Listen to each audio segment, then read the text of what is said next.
Ne mogu tačno da kažem čemu se on razlikuje od svih ostalih filmova, to je i glupo tako formulisati stvar, ali ono što ga čini originalnim jeste da nekako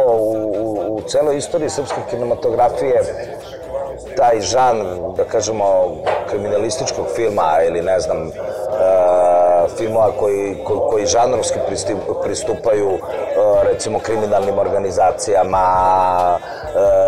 saradnja sa policijom i uopšte taj neki triler, da kažemo, nije bio mnogo zastupljen u srpskoj kinematografiji. Ovo je jedan film koji hrabro ulazi u žanr, ali je vrlo originalan u tome. Originalan je u svojoj estetici, u tretiranju likova i uopšte tretiranju tog žanra. I sa te strane mislim da predstavlja jednu vrstu osveženja, jednu vrstu originalnog pristupa savremenom svetu, a nema neku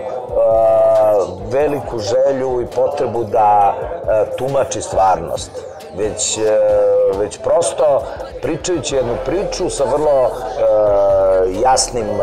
načelima te priče, jedan triler i jedan žanrovski pristup likovima na originalan način mnogo više govori o našoj stvarnosti nego da je on imao tu neku pretenziju da nam objašnjava vreme i svet u kome živimo. A ja ne mislim da je, svi misle da nekako porede sa 90-im. Ja mislim da je suština ove priče da 90-te nisu prošle i da sve ono što smo imali 90-ih je možda sada sklonjeno na marginu našeg društva. Ako su od 90-ih imali kriminal koji je bio transparentan i bio je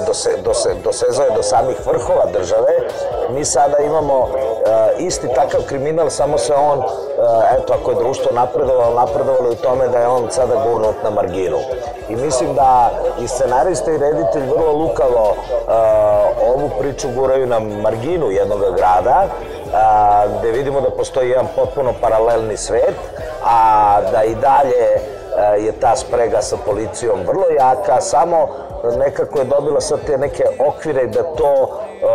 običnom čoveku više nije tako vidljivo kao što je to bilo 90-ih. I mislim da je tu zaista najveća mudrost autora ovog filma da govore o savremenom trenutku, govore o nečemu što se dešava danas, a to nas intuitivno podsjeća na 90-te, a u stvari to je sad, ovo vreme u kome mi živimo.